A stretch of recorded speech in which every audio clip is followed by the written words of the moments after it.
yang tidak bisa kita ungkapkan kesyukurannya hanya lewat kata-kata. Allah memberikan kenikmatan kita bisa bertemu, bertatap muka ya. Saya menatap muka panjenengan semuanya di sini, alhamdulillah, walaupun via online. Kenikmatan yang tidak Allah berikan kepada semua orang ya. Kenikmatan yang hanya Allah berikan kepada siapa saja yang Allah kehendaki. Dan alhamdulillah kita hari ini menjadi bagian yang Allah kehendaki untuk bersama-sama di sini mencari semangat, mencari inspirasi. Mudah-mudahan kita semua nanti bisa belajar bersama-sama, terutama ya untuk mencari spirit Al-Quran atau mencari spirit Quran. Mohon maaf sebelumnya suara saya jelas, ya? Insya Allah jelas, Tada. Alhamdulillah. Ayah bunda yang kami banggakan, ustadz-ustadzah semua yang kami muliakan, insya Allah saya akan share ini, guys, share materi.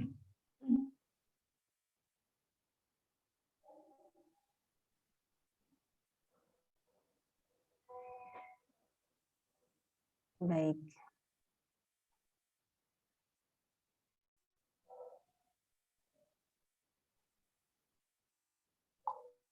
Materinya sudah ini, guys, sudah masuk, guys. Ye, jelas, Tada. Alhamdulillah, alhamdulillahirrahmanirrahim. Saya senang sekali berada di sini. Ini juga merupakan rangka bagian dari salah satu agenda yang mudah-mudahan bisa membuat saya juga semangatnya bangkit kembali gitu. Karena pertemuan dengan panjenengan semuanya, saya akan mendapat manfaat juga, mendapat semangat juga, insya Allah. Semangat itu bukan tidak ya. Semangat itu agak kesulitan kalau dicari sendiri ya. Insya Allah, semoga rahmat Allah dalam 1-2 jam ke depan Allah berikan kepada kita semuanya. Baik, bismillah. Insya Allah saya menulis di sini ya, membangun keluarga seharum utrujah. Ini Masya Allah mudah-mudahan menjadi doa buat saya sekeluarga, menjadi doa buat panjenengan semuanya yang hadir di majelis ini. Kenapa bisa menjadi harapan ya, seharum utrujah itu apa sih gitu, gimana sih, terus utrujah itu apa tuh gitu ya. Apakah ada yang baru pertama kali dengar utrujah atau sudah tahu saya itu satu istilah yang ada dalam hadis Rasulullah SAW. Baik, kita akan tahu ya yang seperti apa sih seharum utrujah itu.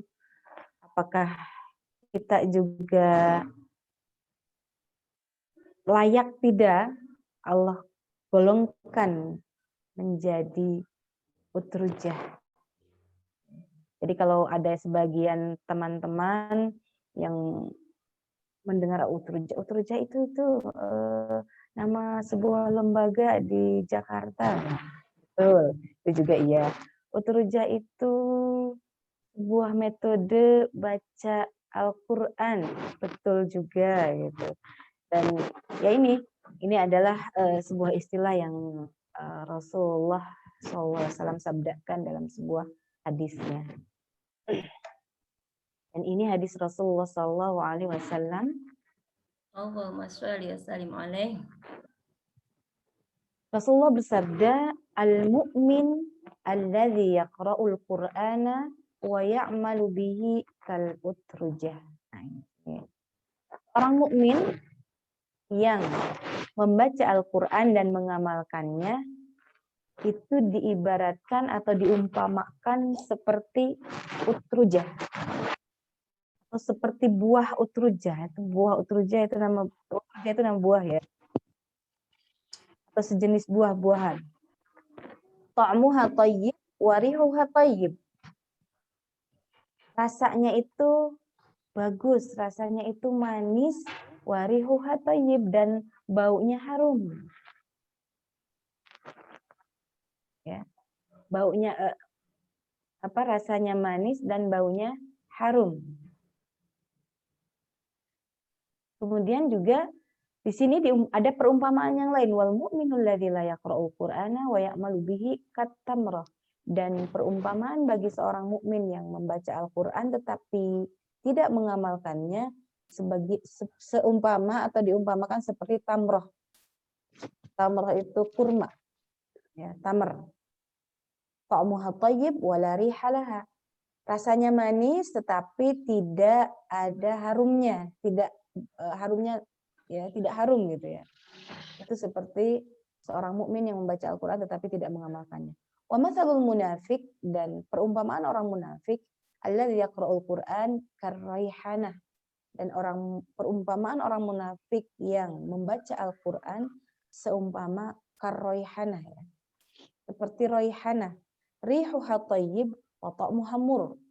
Raihanah itu baunya harum tetapi rasanya pahit. Ada nggak buah yang baunya harum, rasanya pahit? Ada mungkin yang pernah coba? Ada yang pernah nemu? Wa matsalul munafiq alladzi la yaqra'ul Qur'an kal hanzalah. Dan perumpamaan orang munafik yang tidak membaca Al-Qur'an seperti hanzalah. Ta'muha mur au khabith wa rihu hamur. Baunya tidak sedap dan rasanya pun pahit. Ini ya yang Allah gambarkan kondisi seseorang terhubung dengan Al-Quran mereka. Ya. Apakah kita termasuk dalam kelompok yang mana? Semoga Allah Subhanahu wa Ta'ala menggolongkan kita seperti Utrujah. Amin. Ya. Baunya harum, gitu, rasanya manis. Ada yang berpendapat itu seperti yang digambar di sini ya. Buah jeruk itu baunya harum, rasanya manis ya. Cari jeruk yang manis ya. Kalau panjenengan nemu jeruk yang asem. Jadi itu ya, Utrujah itu ini ngapunten, materinya masih ini ya, masih sampai di forum. Masih nggih? Baik. Dan kalau hari ini misalkan kita masih dalam golongan katamroh seperti tamar, mudah-mudahan Allah bimbing kita untuk menuju Utrujah. Ya Allah, dan semoga Allah jauhkan kita dari perumpamaan seperti raihanah atau hanzalah. Na'udzubillah min dzalik. Baik. Ayah bunda yang saya banggakan dan ustadz-ustadzah yang kami muliakan, banyak sekali motivasi-motivasi dan nasihat-nasihat baik itu dari Al-Quran, kemudian juga dari hadis Nabi SAW, bagaimana kita hari ini, ya, sebagaimana acara kita hari ini ya, tentang membangun keluarga ya, membangun pendidikan keluarga berbasis Al-Quran. Banyak sekali materi-materi atau motivasi-motivasi yang disampaikan, baik itu dari lisan Rasulullah SAW atau dari firman Allah Subhanahu Wa Taala atau dari nasihat-nasihat para ulama. Ya.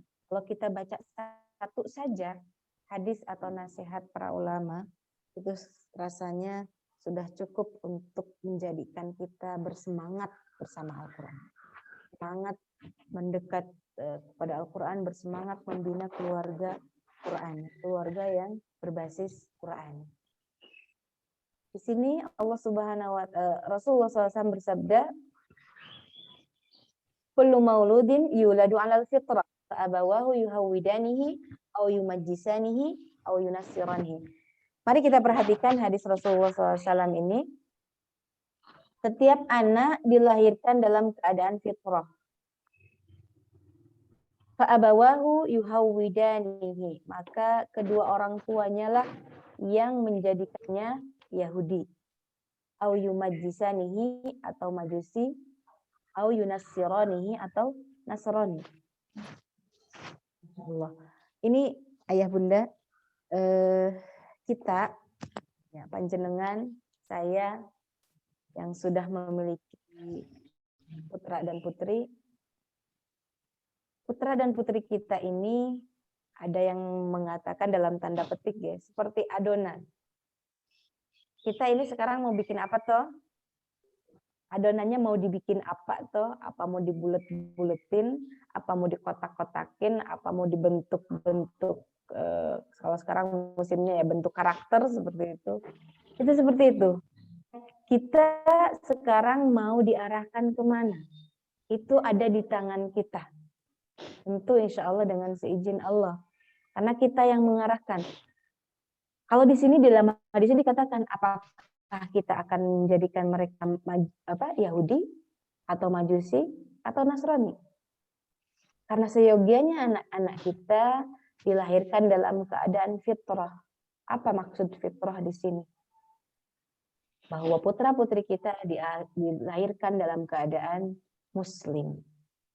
Maka di sini kenapa tidak ada kalimat fa'abawahu, maka kedua orang tuanya lah yang menjadikan dia muslim, menjadikan dia Yahudi, Majusi, atau Nasrani.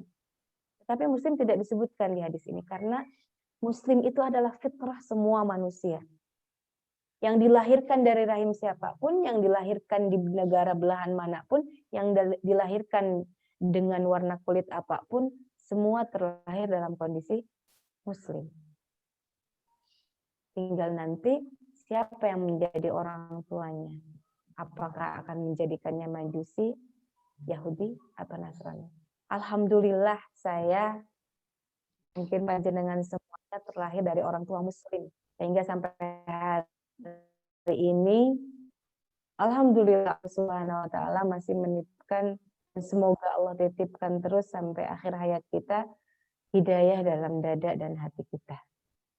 Ayah bunda, perlu kita ketahui bahwa hidayah Allah yang sedang Allah titipkan hari ini, sampai saat ini, ketika saat ini kita masih bisa mengucapkan Bismillahirrahmanirrahim, La ilaha illallah, tidak ada jaminan dari siapapun bahwa satu hari ke depan, satu pekan ke depan, satu bulan ke depan,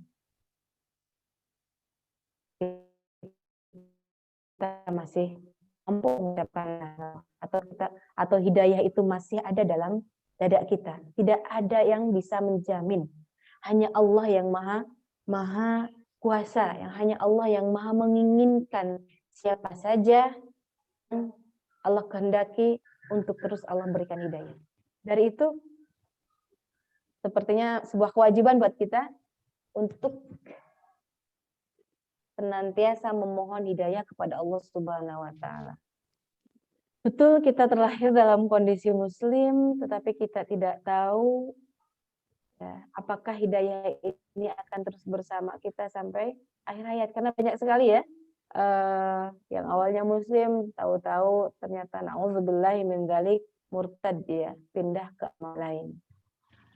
Atau kita mungkin pernah dengar cerita, ada seorang hafiz, keilmuan tentang Islamnya sangat-sangat diacungi jempol. Tetapi akhir hayatnya karena tergoda oleh seorang perempuan dan syarat perempuan tersebut ketika dia ingin menikahinya apa? Supaya keluar dari agama Islam dan masuk agama perempuan. Akhirnya dia sanggupi. Na'udzubillah min dzalik, padahal dia hafiz Quran. Dia paham tentang agama. Jadi ini tidak ada hidayah itu tidak ada hubungannya dengan itu semua. Karena mutlak hidayah itu adalah kehendak dari Allah Subhanahu wa ta'ala.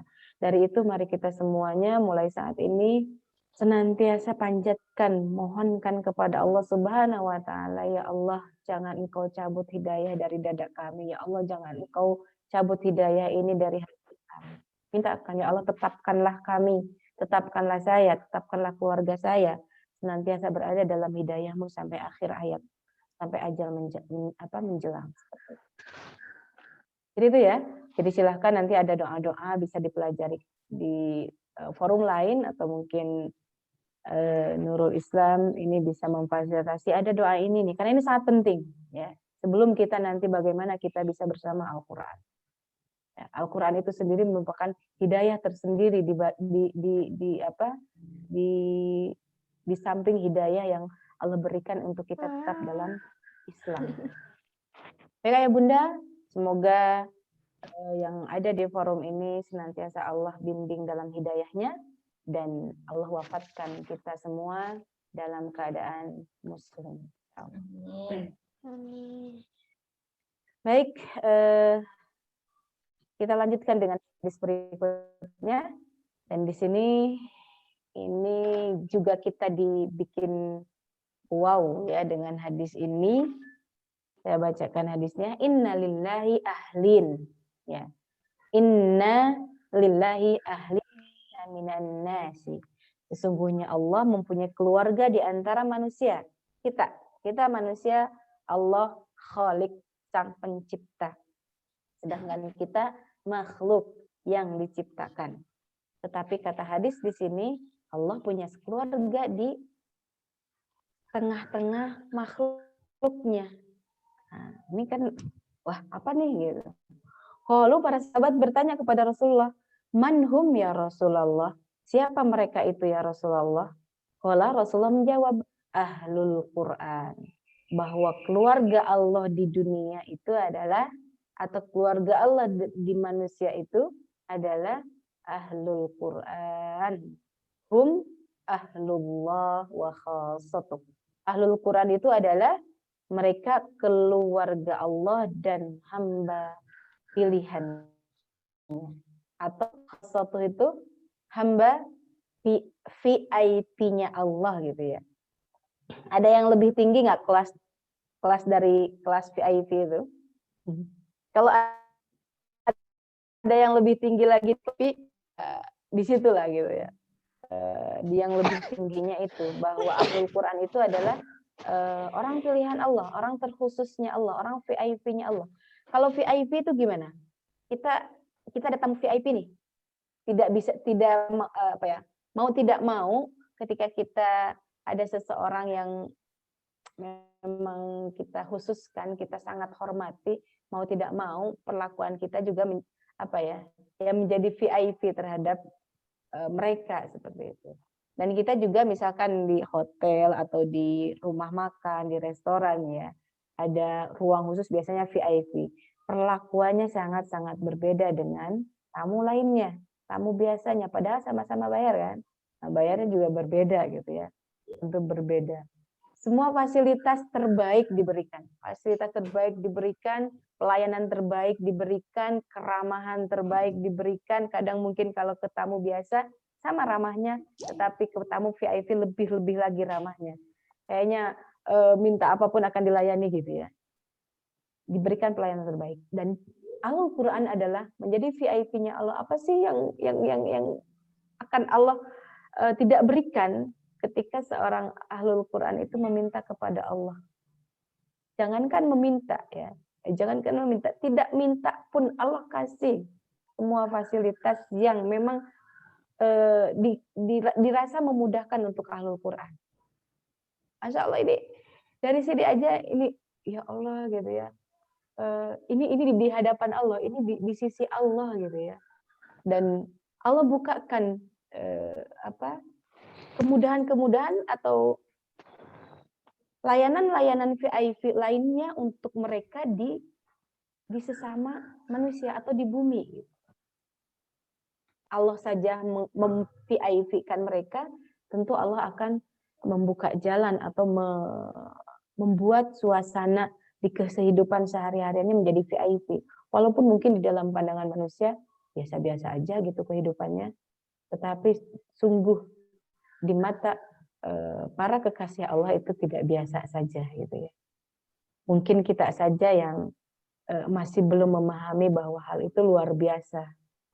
Nah, dari itu kita perlu bagaimana nih kepekaan hati kita bisa menjadi luar biasa ketika melihat hal-hal yang biasa di pandangan manusia, tetapi itu menjadi hal luar biasa di pandangan atau di sisi para kekasih Allah, termasuk di sisi para ahlul Quran. Baik, ahlul Quran itu yang seperti apa tuh gitu ya? Apakah mereka yang sudah hafal 30 juz? Apakah mereka yang hafalannya ketika kita kasih satu ayat, kemudian dia langsung nyahut ayat berikutnya, kemudian bisa nebak ayat ini, bisa nebak halaman, bisa nebak posisi. Apakah yang seperti itu? Belum tentu, Ibu. Belum tentu, Ayah, ya. Ahlul Quran itu adalah orang yang bisa jadi membaca Al-Quran, orang yang sedang menghafal Al-Quran, orang yang mengamalkan Al-Quran, bisa jadi hafalannya baru surat-surat pendek, belum lengkap 1 juz, tetapi dia dengan segenap kemampuannya, dengan segenap kerendah hatiannya di hadapan Allah, berusaha semaksimal mungkin untuk mengamalkan isi kandungan Al-Quran. Dengan segenap jiwanya mengimani semua isi Al-Quran, baik yang sudah dihafal ataupun yang belum dihafal. Apapun kata Al-Quran, walaupun itu bertentangan dengan nafsu manusiawinya, dia kalahkan keegoan manusianya, dan dia tundukkan keimanannya di hadapan Allah terhadap Al-Quran. Itu termasuk golongan ahlul Quran. Berarti menjadi ahlul Quran ini terbuka peluangnya buat kita semuanya.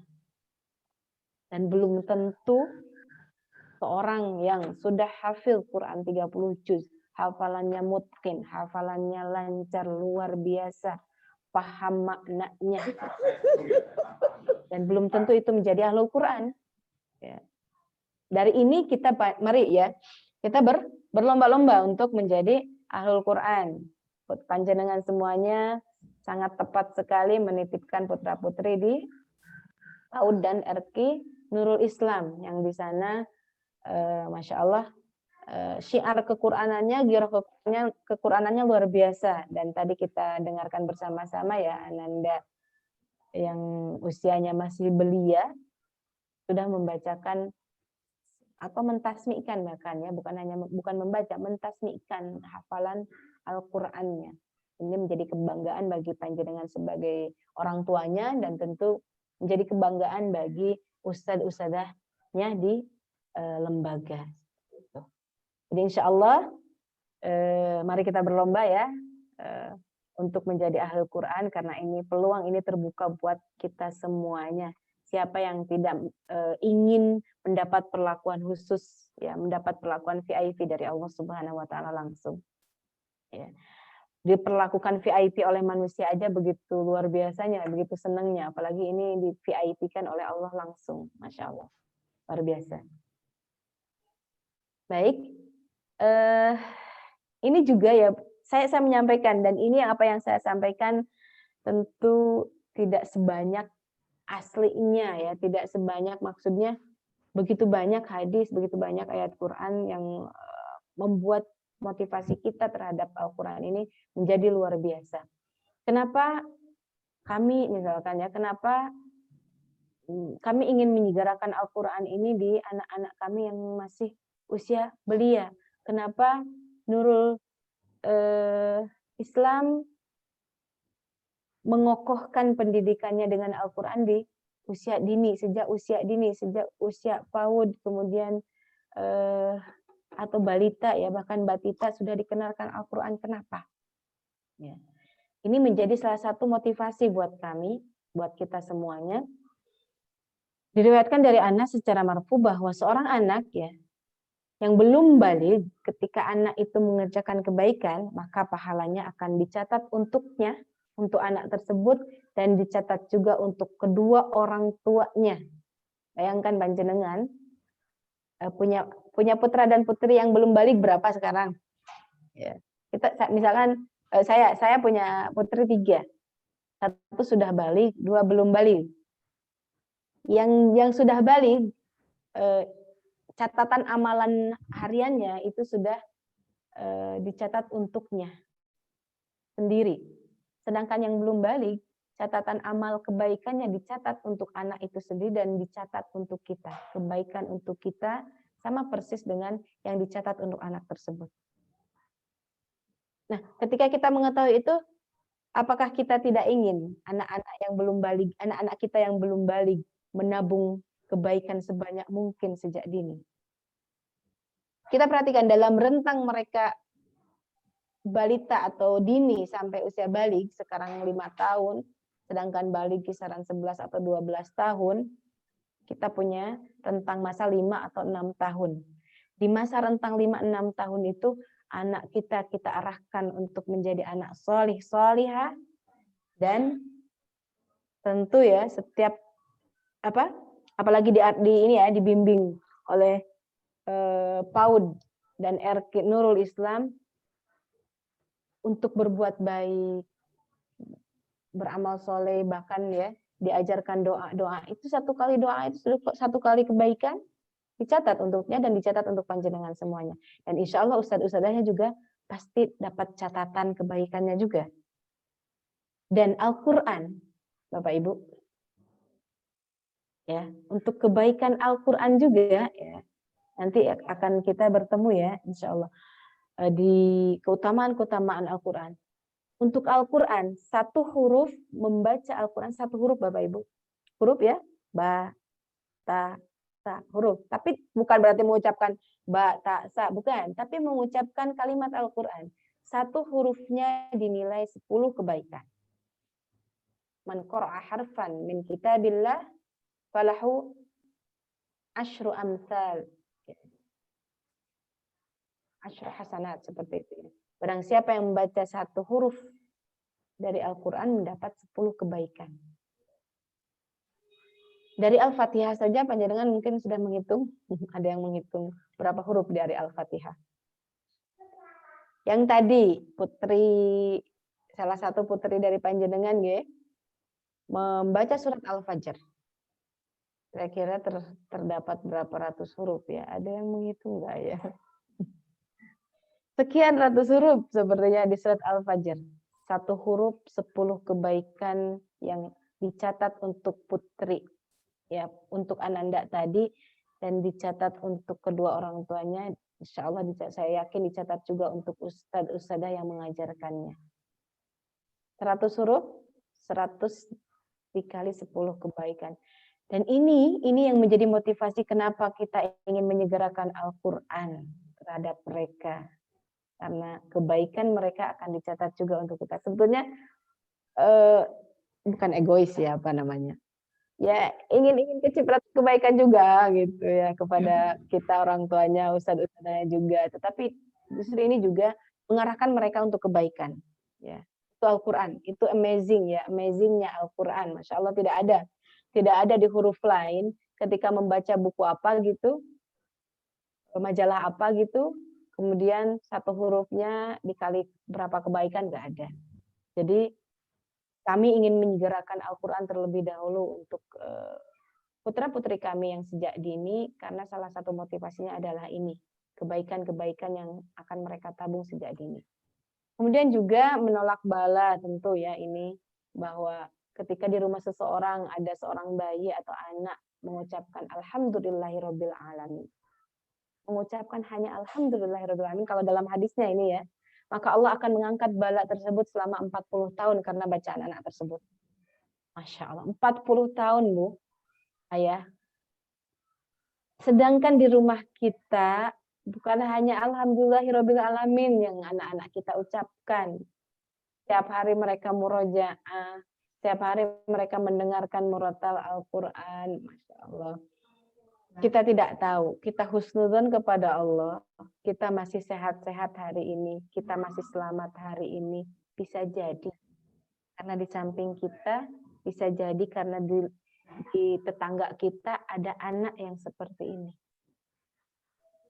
Ya. Kita ini hanya nebeng aja gitu ya, hanya nebeng kebaikan kepada mereka, tapi insya Allah mudah-mudahan justru dengan itu, karena kita yang mengarahkan mereka untuk sekolah di PAUD Nurul Islam, untuk sekolah, untuk belajar Al-Quran di Rumah Quran Nurul Islam. Sehingga memang kita berhak untuk kecipratan berkahnya, memang kita berhak untuk kecipratan kebaikannya, seperti itu. Ya, Allah. Jadi kalau sekarang sedang pembukaan ya, pembukaan pendaftaran, jangan ragu lagi, silahkan promosi sebanyak-banyaknya ke tetangga, ke saudara gitu ya.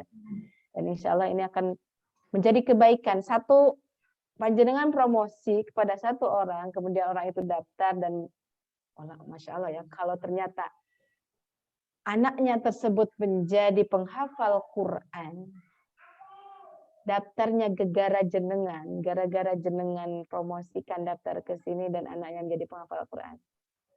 Panjenengan tahu, hafalan Al-Qur'annya akan ngalir ke panjenengan yang mempromosikannya. Padahal kita mungkin nggak ngeh ya ke situ ya, mau nggak kepikiran juga. Berarti kayaknya saya nyaman nih di sini, saya enak, saya ajak aja saudara saya ajak tetangga saya. Ternyata di balik itu jangan-jangan sedang menabung pahala, gitu ya. Allah. Kemudian juga ini terus ya, ini masih mukadimah gitu ya, masih motivasi, tetapi justru di sini fondasinya, dasarnya, karena segala sesuatu itu yang terpenting adalah fondasinya. Rumah kalau fondasinya tidak kuat, jangankan sudah sampai atap, mungkin baru setengah jalan aja udah ambruk. Begitupun ini, keyakinan kita untuk menitipkan putra-putri panjenengan di Nurul Islam, PAUD Nurul Islam, di RRQ Nurul Islam, menghafal Quran. Kalau fondasinya tidak kuat, maka itu rapuh. Mungkin, ya Allah ini kenapa kok begini, kok surah hafalannya banyak, kenapa kok harus murojaah tiap hari di rumah, harus murojaah. Mungkin kalau kita belum kuat fondasi tentang Qurannya, motivasi tentang Qurannya, maka itu akan rapuh. Bawaannya, udahlah cari sekolah lain yang enggak harus murojaah tiap hari, bisa. Kayak gitu ya. Nah, saya perbanyak di motivasinya ini, karena memang sangat banyak ayat-ayat Quran atau hadis-hadis Nabi SAW yang memotivasi tentang Quran. Seperti yang saya sampaikan tadi di awal, walaupun sebetulnya hanya satu saja yang saya sampaikan, saya yakin itu cukup untuk memotivasi kita. Karena luar biasanya ya. Tadi aja misalkan hanya hadis Ahlul Quran saja, bahwa di VIP-nya Allah kalau kita menjadi Ahlul Quran, saya rasa sudah cukup. Harusnya tergerak banget hati kita untuk segera berlari terhadap Al-Quran. Tapi nggak apa-apa lah, saya pengen menyampaikan banyak-banyak gitu ya di sini, sehingga kita lebih terbuka wawasannya. Oh ternyata Masya Allah luar biasa, ini saking luar biasanya kedudukan Al-Quran dan kedudukan Ahlul Quran ya di sisi Allah, di sisi Rasulullah, sehingga begitu banyak motivasi-motivasi dan jaminan-jaminan juga janji-janji yang Allah berikan. Kita tahu bahwa Allah Al-Khaliq, ya, pencipta, sedangkan kita makhluk yang diciptakan. Al-Quran bukan makhluk. Bukan sesuatu yang diciptakan oleh Khaliq. Bukan sesuatu yang diciptakan oleh Allah. Tetapi Al-Quran adalah kalamullah. Firman Allah. Ucapan Allah. Yang Alhamdulillah sampai hari ini ke tangan kita dengan tulisan yang lengkap. Ya. Kalau kita tidak punya tulisan yang lengkap atau kitab yang tulisan yang lengkap ini, kita tidak tahu bagaimana ya kita bisa menjadikan Al-Quran ini sebagai petunjuk kehidupan kita. Nah, karena Al-Quran itu makhluk. Karena posisi Khaliq dengan makhluk berbeda. Khaliq tentu punya kekuasaan yang luar biasa, sedangkan makhluk kita makhluk sangat-sangat lemah gitu. Nah, ini posisi Al-Quran. Sesuatu yang nempel dengan zat Khaliq, dengan zat Allah Subhanahu wa taala. Kemuliaannya nempel dengan zat mulianya Allah Subhanahu wa taala. Kemudian Allah berikan kepada kita. Siapa yang menyambutnya, maka kita menyambut kemuliaan dari Allah Subhanahu wa taala. Kira-kira akan Allah berikan apa kalau kita menyambut kemuliaan dari Allah Subhanahu wa taala? Insya Allah ya. Dan kita kita sedang nempel nih dengan sesuatu yang menjadi apa ya? Sesuatu yang lengket dengan zatnya karena tidak bisa dipisahkan ya. Dari itulah maka tidak heran ya ketika Allah menjanjikan bahwa orang yang menyambut Al-Quran dengan segenap imannya, yang mengamalkan Al-Quran dengan segenap imannya, maka menjadi VIP-nya Allah Subhanahu. Kita tidak tahu di antara kita di sini siapa orang yang paling Allah VIP-kan di sini. Kan mungkin orang yang diam-diam gitu ya, tidak memperlihatkan bahwa dia juga dengan Al-Quran, interaksi dengan Al-Quran hariannya luar biasa. Tidak ada orang yang tahu, hanya misalkan dia dan keluarganya. Bisa jadi justru yang seperti itu, yang sekarang sedang Allah muliakan dengan tatapannya, yang sedang Allah rindukan ini, sekarang duduk di majelis mendengarkan ini, gitu. Allah rindukan waktunya untuk waktu membaca Al-Quran. Allah tunggu-tunggu. Kita tidak tahu ya. Dan panjenengan semua punya kesempatan mendapat tatapan kerinduan dari Allah Subhanahu wa Ta'ala. Maka ya Bunda, di sini juga masih ada beberapa ya hadis Rasulullah SAW. Di sini man ta'allama al-Qur'an wa huwa fatasin khalaqahullahu bilahmihi wa damihi. Barang siapa yang belajar Al-Qur'an sejak dini, maka Allah akan mencampurkan Al-Quran itu dalam darah dan dagingnya. Masya Allah. Ya, jadi sejak kecil, apalagi nih, sekarang di RQ ya, RQ Nurul Islam. Usia 5 tahun, 4 tahun, atau 6 tahun, 7 tahun, sudah sekian juz hafalan Qurannya. Berarti kalau kita menghitung huruf, sudah berapa ribu atau sudah berapa ratus ribu huruf yang sudah mereka lafalkan. Nah, ketika sejak dini sudah belajar Al-Quran, maka Allah campurkan dalam darah dan dagingnya. Dan ini menjadi salah satu motivasi terbesar bagi saya. Kenapa saya mengkondisikan anak-anak bersama Al-Quran sejak dini.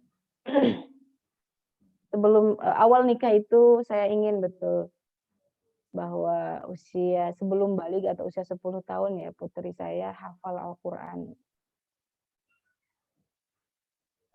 Qadarullah Allah Subhanahu wa Ta'ala masih terus istilahnya membuat saya harus belajar, mencari ilmu, ya, perjalanan menuntut ilmu tentang kequranannya begitu panjang. Qadarullah putri saya kemarin 13 tahun setengah baru selesai hafalan Quran. Alhamdulillah adiknya walaupun tidak 10 tahun seperti yang saya impikan di awal ketika menikah, adiknya usia 11-an tahun selesai dan alhamdulillah masih belum balik.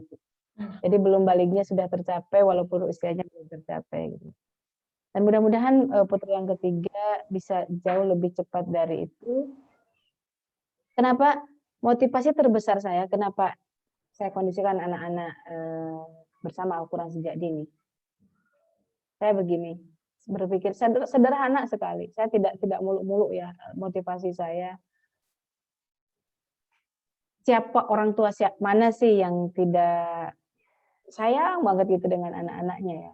Dan kayaknya di zaman sekarang dengan kondisi yang panjenengan tahu semua ya, begitu banyak info-info atau berita-berita tentang kondisi di luar, anak-anak milenial seperti apa, yang anak-anak yang tidak tersentuh dengan akhlak-akhlak yang baik itu seperti apa.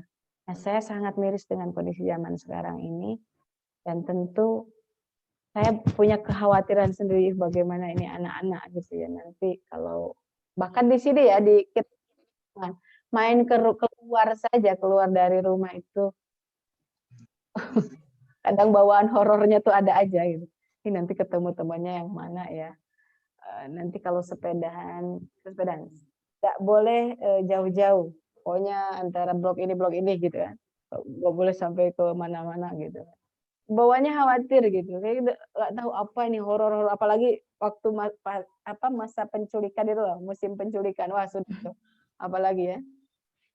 Nah, kebetulan kemarin itu awalnya memang putri saya itu jarang banget keluar. Nah, begitunya keluar kemarin itu, ya di rumah ya, misalkan mau berdoa terus atau apa gitu, apalah sesekali keluar. Masya Allah, qadarullah ya, ketika mulai bermain keluar, yang didapatkannya apa? Teman Nasrani. Gitu. Dengan pakaiannya yang luar biasa ya. Awalnya saya masih ini ya, karena saya tidak ingin juga membuat citra di mereka, kita berteman membeda-bedakan. Awalnya iya boleh berteman, kita arahkan. Lama-lama kok saya kurang nyaman ya, akhirnya kita cari alasan terbaik gimana supaya mereka sudah dulu, jangan dulu, kamu belum siap gitu secara kamu juga belum punya banyak pengalaman dengan dunia luar, dengan dunia teman-teman seperti itu. Karena beda ya, kalau mungkin di lingkungan situ masih kan kampung lebih nyaman menurut saya. Jadi saya tidak mampu untuk mengawal, untuk memperhatikan putra-putri saya 24 jam. Saya khawatir ini, saya bahkan ketika tidur pun ya, kadang khawatir, aduh ini anak-anak tidurnya udah berdoa belum tadi ya, sudah benar gak? Khawatir ada gangguan apa gitu. Kadang belum tidur suka tanya, Bi, udah anak-anak sudah didoain? Udah, kadang gantian ya, doain anak-anak, doain dulu, usap kepala mereka, usap ubun-ubun mereka. Gitu. Terutama jangan lupa membaca zikir. Anak-anak sudah ini ya, jangan lupa bareng-bareng baca zikir sebelum tidur. Yang Al-Fatihah, terutama yang paling penting Al-Fatihah, ayat kursi, kul huwallahu falaq binas, kemudian ditiupkan sebagaimana yang Rasulullah contohkan ya. Nah, kenapa saya sekali lagi ya, kenapa saya mengqurankan mereka sejak dini? Ya tadi saya tidak bisa mengawasi mereka 24 jam, saya tidak bisa menjaga mereka 24 jam, jangankan 24 jam.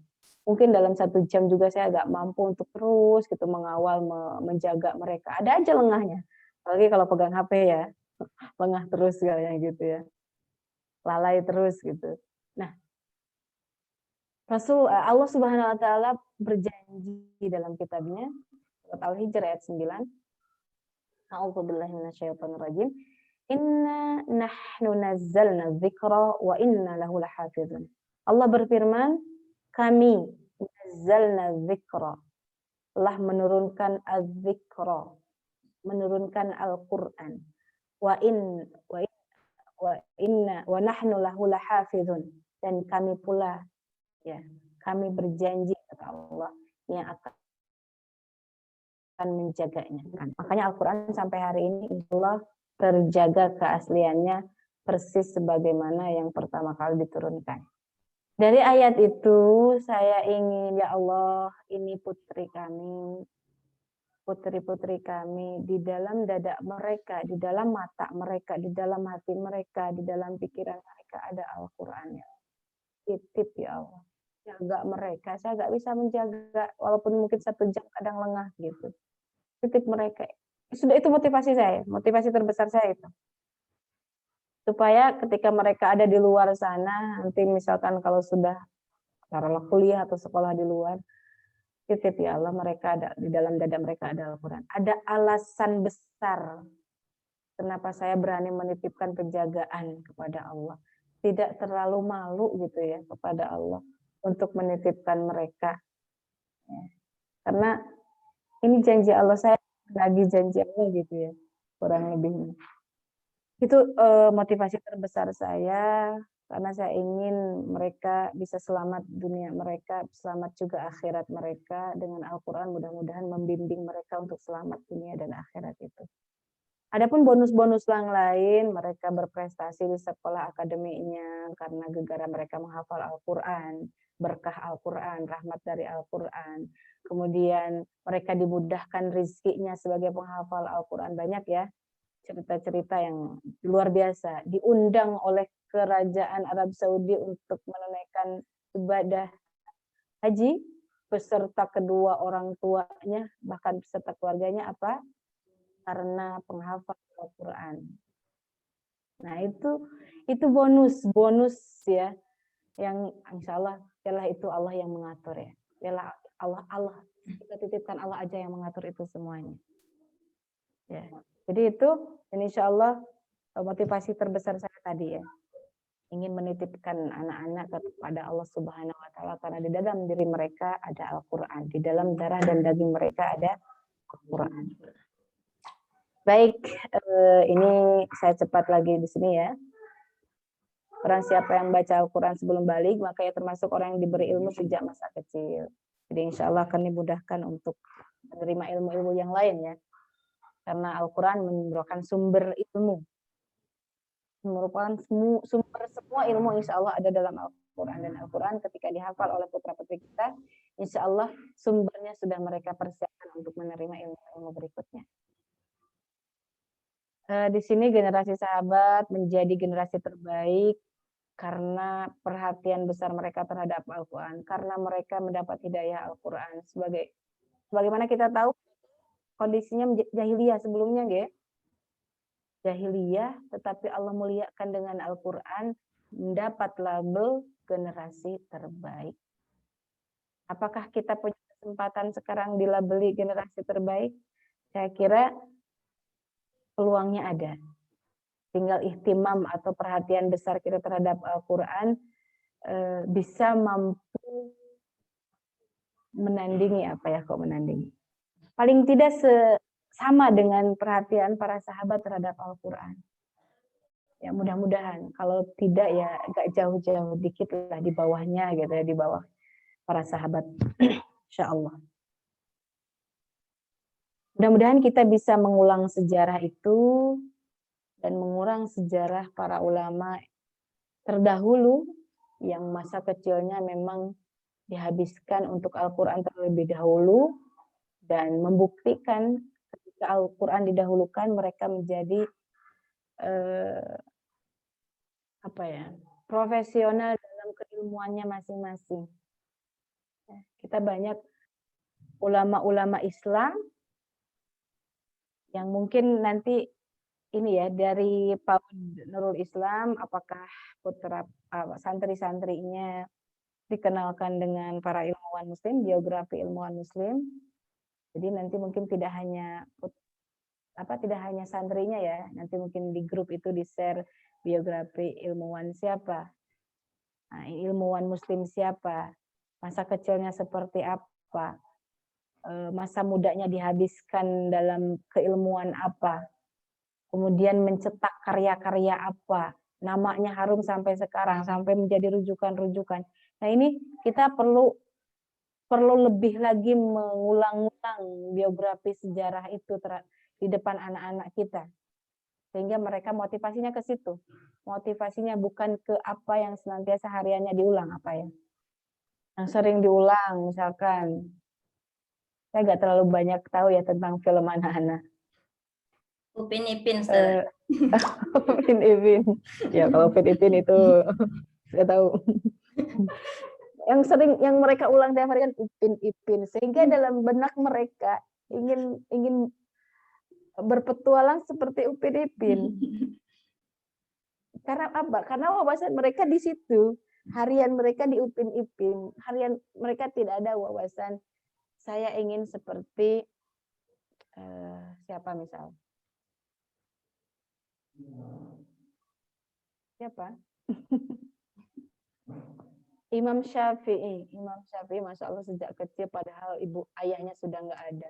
Dia bersama ibu saja. Tetapi ya, dia hanya bersama ibu saja di usia balita hijrah dari Gaza, Palestina ke Mesir, ke Mekah sampai hari ini. Namanya terus dibicarakan orang, ilmunya terus dicari orang. Padahal secara ekonomi sangat terbatas. Dia tidak punya alat tulis ketika belajar. Jadi ketika suruh nulis, yang lain nulis ya. Ketika belajar, yang lain nulis. Dia hanya gini aja tangannya. Apa yang disuruh ditulis sama gurunya, dia gini. Ya.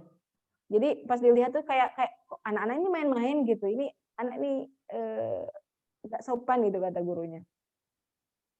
Padahal dia sedang menulis. Ketika ditanya, karena saya nggak punya alat tulisnya. Tapi saya sudah hafal apa yang Tuan Guru sampaikan tadi. Ini kan soal. Hanya disuruh ke depan, dan betul ketika suruh ke depan, sampaikanlah semua, kalau bisa jadi ya, titik komanya juga bisa disampaikan gitu ya. Sampaikan semua apa yang disampaikan oleh gurunya tadi. Jadi insya Allah ekonomi tidak menjadi halangan bagi siapa saja yang punya semangat juang untuk ilmu ya, untuk. Jadi siapa anak kita hariannya mengulang biografi siapa, maka disitulah otaknya akan berputar untuk meniru gitu ya. Kalau kita semakin banyak biografi para ulama kita sampaikan di hadapan anak-anak, insya Allah cakrawala tentang wah saya mau meniru ulama ini, mau meniru Al-Kindi, mau meniru Al-Khawarizmi, mau meniru semua ya yang dia dengar. Insya Allah kalau dalam bentuk cerita sekali aja insya Allah nempel di anak-anak. Kita akan mengulang sejarah. Jadi sejarah peradaban kebangkitan umat Islam akan dipimpin oleh putra-putri panjenengan semuanya. Insya Allah. Baik, kita agak cepat ya, waktunya tinggal sedikit lagi. Ini ada hadis riwayat Muslim dari Umar bin Khattab, Rasulullah SAW bersabda, Inna Allah yarfa'u bihadzal kitabi aqwaman wa yadha'u bihi akharin. Sesungguhnya Allah mengangkat derajat seorang dengan kitab ini, dengan Al-Quran, dan merendahkan yang lain dengan kitab ini. Maksudnya adalah ketika orang yang tadi ya menerima dengan keimanan Al-Quran, maka Allah mengangkat derajatnya. Tapi barang siapa yang merendahkan Al-Quran, maka Allah pun akan merendahkan orang tersebut atau golongan tersebut. Dan nanti kita bisa cari ya dalam kisah-kisah bagaimana kemuliaan hidup orang-orang yang terhubung dengan Al-Quran. Nah ini kita baru masuk ini. Tadi itu semua mukaddimah Bapak Ibu. Kedudukan anak ya di mata kita, kedudukan anak itu sebagai apa? Terus kenapa kita kok mau bersusah-susah mempersiapkan pendidikan terbaik buat mereka? Anak itu adalah rahmat dan berkah ya yang diberikan oleh Allah Subhanahu wa taala. Ini dalam surat Hud ya, dalam surat Hud Allah Subhanahu wa taala berfirman, yang artinya saya bacakan artinya aja. Para malaikat itu berkata, apakah kamu merasa heran tentang ketetapan Allah? Itu adalah rahmatnya dan keberkahan darinya dicurahkan atas kamu, wahai ahlul bait.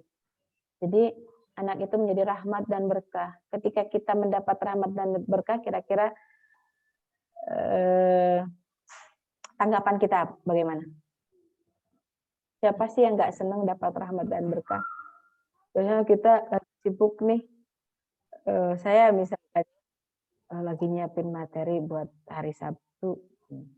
Ada datang, sebentar tuh Dek, main dulu sama Amel. Padahal katanya anak itu rahmat dan berkah. Ketika mereka datang ke kita, kita sambut dengan sambutan terbaik gitu ya. Mudah-mudahan ya kita bisa belajar lagi lebih lagi bagaimana memperlakukan mereka, karena itu adalah rahmat dan berkah. Anak adalah rezeki. Nah, itu sebagai rezeki dari Allah Subhanahu wa taala.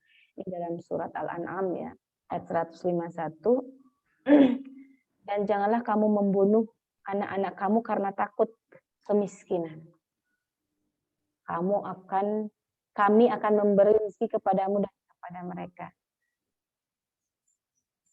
Ketakutan ini saya yakin ini terhubung langsung dengan tauhid kita kepada Allah Subhanahu wa taala. Yakin kita bahwa Allah Ar-Razzaq, Maha Pemberi rezeki. Ya Allah, kau usah takut ya Allah. Saya nggak punya biaya untuk pendidikan anak-anak. Bismillah. Daftarkan saja dulu. Ya, ikuti saja dulu. Sambil berusaha, apapun usaha kita. Kita misalkan bicara dulu ke lembaga, untuk saat ini belum siap, tapi kami tetap masih berusaha. Saya yakin itu peluangnya akan dibukakan daripada kita hanya diam saja. Daripada hanya kita membayangkan saya nggak punya biaya terus diam, nggak usah ke sekolah ke sana karena biayanya tidak terjangkau gitu ya. Nah, itu usaha kita, keyakinan kita bahwa Allah Ar-Razzaq. Anak sebagai investasi dunia dan akhirat, Masya Allah. Ini investasi dunia dan akhirat ya. Di sini hadis Nabi SAW, jika seorang anak Adam mati atau meninggal, maka terputuslah semua amalannya, kecuali 3.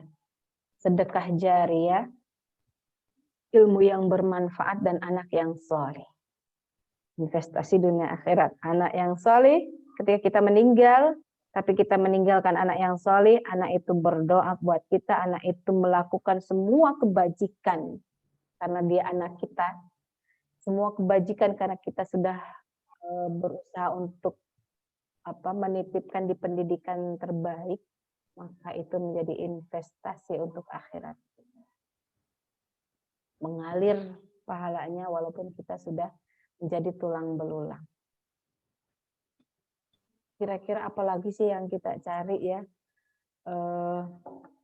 Bahkan ada seorang yang sangat mengerti gitu dengan keutamaan Al-Fatihah. Ada anaknya yang di sekolahnya diajarkan Al-Fatihah. Begitu selesai menghafal Al-Fatihah, Masya Allah, dia datangi gurunya, dia bilang terima kasihnya luar biasa.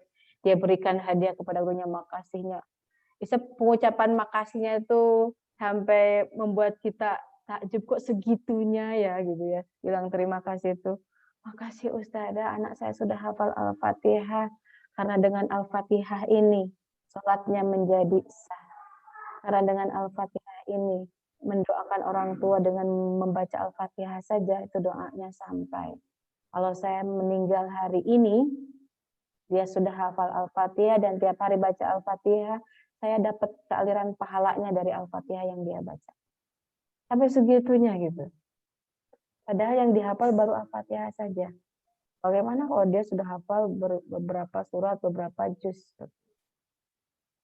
Karena apa? Karena Al-Fatihah yang akan menjadi investasi akhirat kita. Bukan, maaf ya, bukan merendahkan. Bukan pelajaran-pelajaran yang lain. Bukan les-les yang lain. Bukan musik, nyanyian piano atau dan sebagainya. Saya jadi teringat, suami saya pernah mengabdi ketika Ramadan ya, diundang ke Jerman itu, 1 bulan di sana. Waktu awal ke sana itu ada yang meninggal. Dan anaknya itu seorang pianis.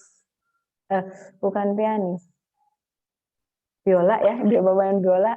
Apa namanya kalau pemain biola ya? Itu di pemakamannya, ibunya meninggal. Dia memainkan biola itu. Ya Allah. Ya kita sedih ya. Dan kita ingin ketika kita dimakamkan, kalau anak kita laki-laki yang menjadi imam sholatnya, imam sholat jenazahnya adalah anak kita. Ketika kita dimasukkan ke dalam liang kubur itu, yang membaca Al-Fatihah itu adalah lisan anak kita.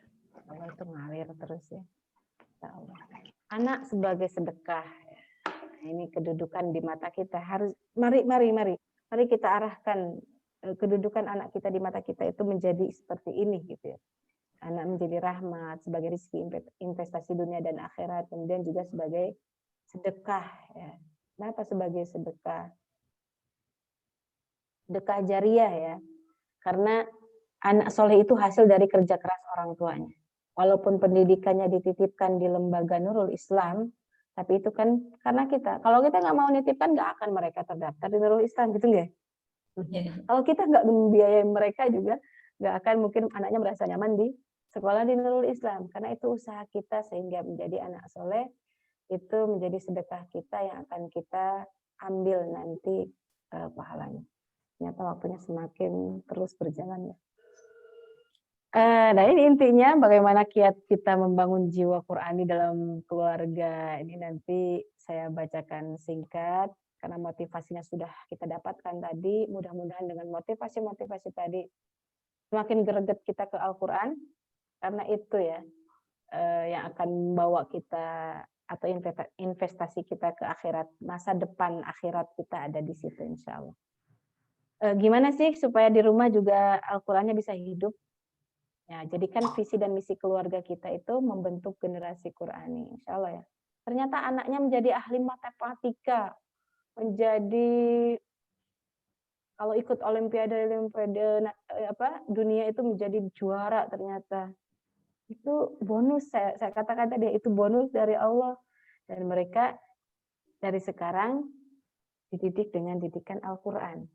Pondasinya dengan Al-Quran. Ketika mereka menjadi juara matematika, dia apa yang akan dia lakukan terlebih dahulu? Tersungkur sujud kepada Allah Subhanahu wa taala, ya. Bersyukur kepada Allah Subhanahu wa taala, dan semata-mata itu tidak bisa diraih ya, semata-mata karena izin Allah Subhanahu wa taala. Kenapa? Di dadanya ada iman, di dadanya ada Al-Quran. Dan matematika, orang-orang seperti itu, orang-orang hebat seperti itu, dilirik oleh banyak kalangan, Bu. Dilirik oleh, kalau perusahaan misalkan oleh perusahaan. Bisa jadi ada perusahaan kafir yang melirik orang-orang, anak-anak seperti itu. Dan kalau anaknya misalkan perusahaan kafir itu ketika bekerja di situ, maka terlepaslah, bisa jadi terlepas iman anak-anak tersebut, atau ya na'udzubillah anak kita. Tetapi kalau anaknya sudah dibekali oleh iman, oleh Al-Quran, oleh akidah yang kuat, oleh tauhid yang kuat, mudah-mudahan itu menjadi tameng buat mereka nanti ke depannya ketika terjadi hal-hal seperti itu. Ketika misalkan kalaupun harus bekerja di suatu perusahaan tertentu dan ada kondisi dia memepetkan dia untuk menanggalkan akidahnya, mereka sudah punya basic yang kuat. Itu bonus ya, insya Allah itu bonus, dan itu menjadi penjagaan khusus dari Allah Subhanahu wa taala. Membentuk generasi Qurani, nah ini ya menjadi misi. Silahkan panjenengan ayah dan ibu berunding di rumah. Ya, ternyata memang ini sih, apalagi tujuan kita hidup di dunia itu karena kita sedang menunggu aja untuk dipanggil ke akhirat, seperti itu ya. Kemudian memahami keutamaan Al-Quran, saya yakin motivasi-motivasi tadi membantu sedikit ya untuk memahami keutamaan Al-Quran, keutamaan Ahlul Quran ya. Kemudian keteladanan dari kedua orang tua. Ya, ini penting ya, keteladanan dari kita sehingga anak-anak terkondisikan juga di rumah. Saya yakin kalau sudah terkondisi di rumah, ini akan menjadi luar biasa.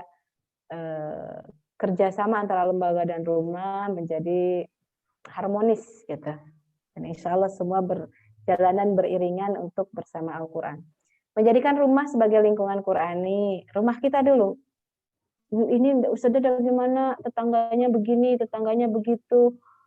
3 rumah dari rumah kita aja begini. Alhamdulillah ya, misalkan tempat maksiat. Udah, kita jangan fokus di luar dulu, kita fokus di dalam dulu.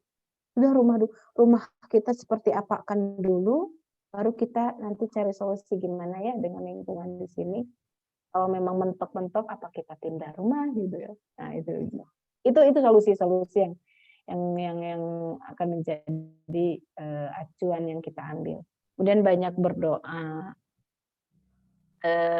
juga membentuk kecintaan kepada anak itu seperti apa, cerita tentang ulama-ulama ya, apalagi yang terhubung dengan Al-Quran. Di sini ada Syekh Mahmud Khalil Khusari. Nanti detailnya silahkan minta ke ustazahnya ya, cerita tentang Syekh Mahmud Khalil Al-Husari. Silahkan monggo.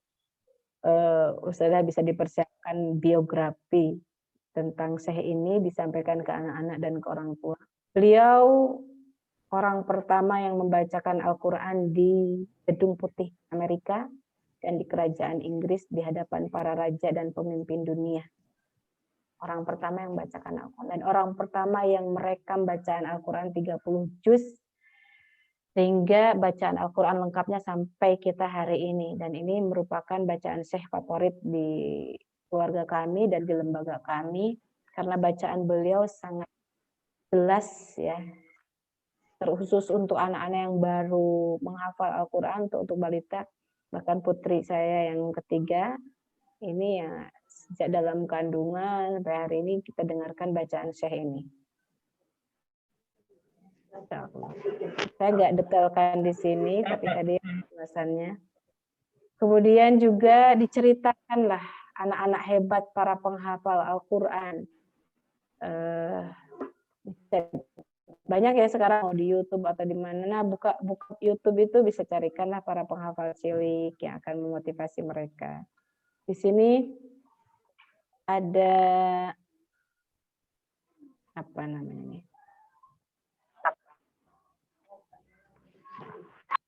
10 saudara bintang Al-Quran. Ini 10 kakak adik semua penghafal Quran. Kemudian ada ini adik kakak Tabarok dan Yazid yang metodenya dipakai di ini ya di Indonesia sekarang metode Tabarok. Nah ini usia 4 tahun setengah, kedua kakak adik ini sudah hafal Al-Quran dan dinobatkan sebagai hafid cilik dunia. Masya Allah ini 2 kakak. Dan punya adik satu lagi perempuan di usia 5 tahun juga sudah hafal Al-Quran 30. Kemudian ada juga di sini yang bersama Ustadz Yusuf Mansur, namanya, Masya Allah namanya, ada yang tahu sudah ini namanya, Masya Allah. Fajar, ini Fajar. Fajar ini, sama satu lagi ada setelahnya, saya ceritakan langsung dua-duanya, Fajar yang tadi sama Naja. Ya, ini 2 anak ini diponis sama dokter lumpuh otak. Diponis sama dokter usianya mungkin tinggal sekian bulan lagi atau sekian tahun lagi. Dan diponis tidak bisa berjalan, diponis untuk khusus yang Fajar tadi ya, diponis tidak bisa bicara. Tetapi apa yang terjadi? Orang tuanya berbekal keyakinan terhadap Al-Quran bahwa Al-Quran itu syifa, bahwa Al-Quran itu penyembuh. Dia hanya meyakini bahwa Al-Quran itu penyembuh. Kondisi anak saya begini, saya ingin mengambil barokah dari Al-Quran, bahwa Al-Quran itu penyembuh.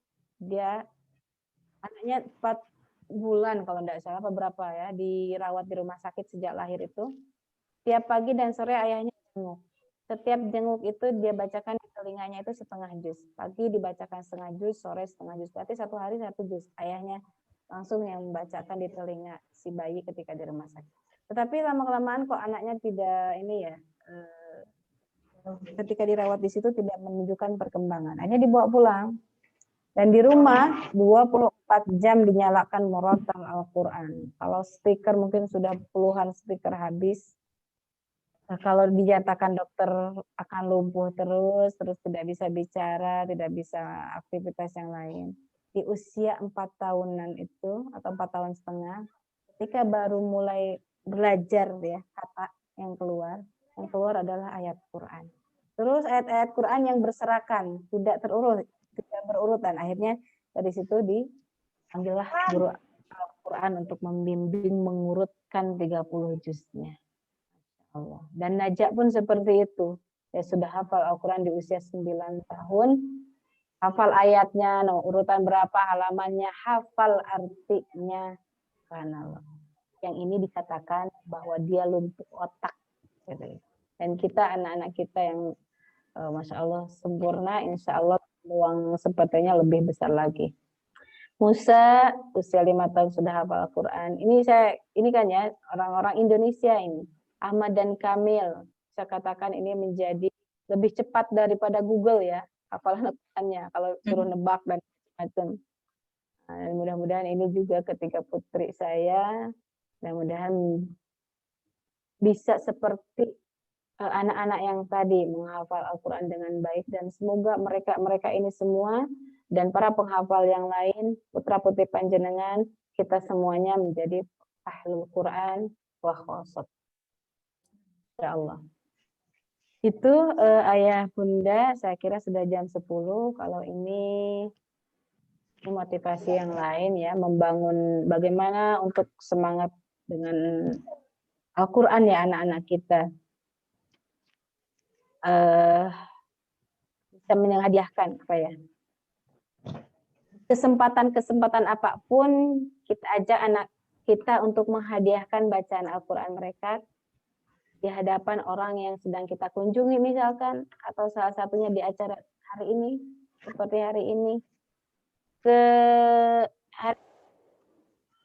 besok Lebaran nih, kita biasanya mungkin mudah-mudahan sudah coronanya sudah berlalu ya, kita berkunjung kemana, Amin. kita berkunjung ke keluarga, sampaikan, anak saya sudah hafal An-Naba, sudah hafal Al-Fajr misalkan, atau Abasa, sampaikan. Kalau anaknya mau bisa membacakan di situ, kalau enggak ya enggak apa-apa, kita sampaikan.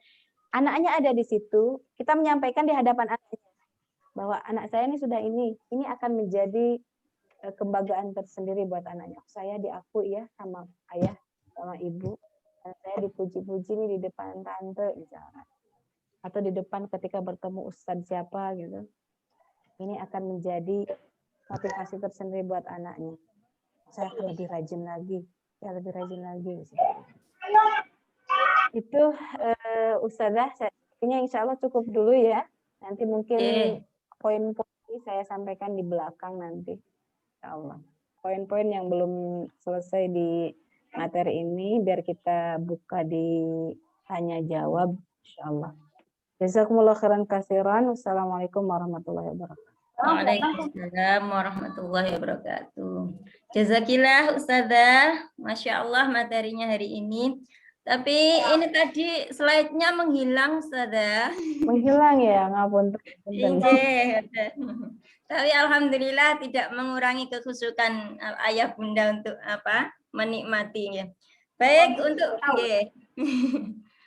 untuk berikutnya kita buka sesi tanya jawab ya. Nah, untuk yang pertama 2 penanya dulu ya.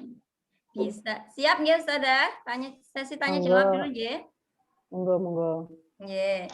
Monggo 2 penanya bisa angkat tangan atau menuliskan di chat.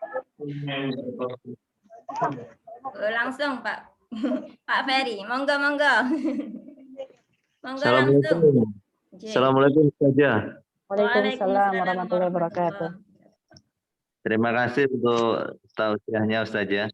Jadi saya mau bertanya Ustazah. Jadi untuk mendidik anak, apalagi ini di masa pandemi ini kan untuk tatap muka di sekolah kan tidak bisa. Jadi otomatis ini pencerminannya adalah 100% dari orang tua ini.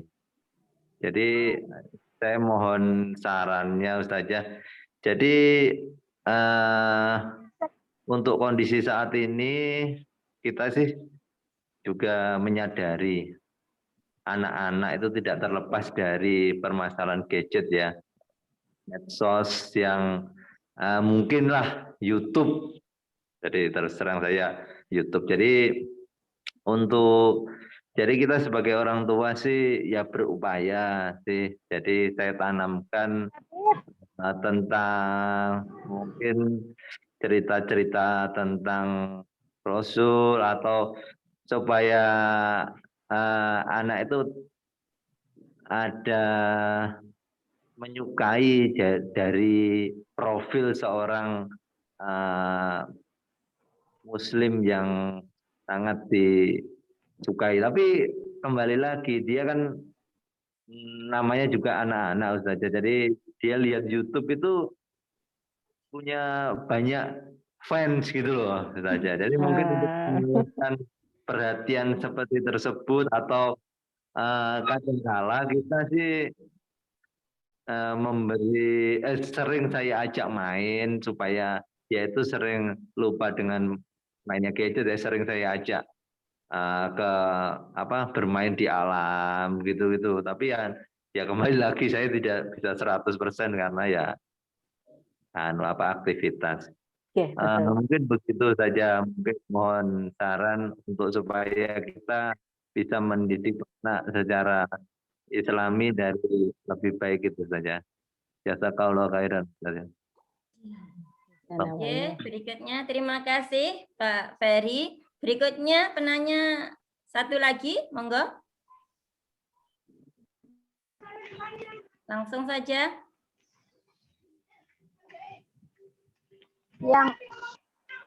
J. Yang tadi Silakan. mau jeruk J. purut apa? Videonya Bunda, videonya. Yang tadi sini ada kolam, pohon jeruk lah ngambil 10 lembar. Sing nggih bumbu sambal kacang itu.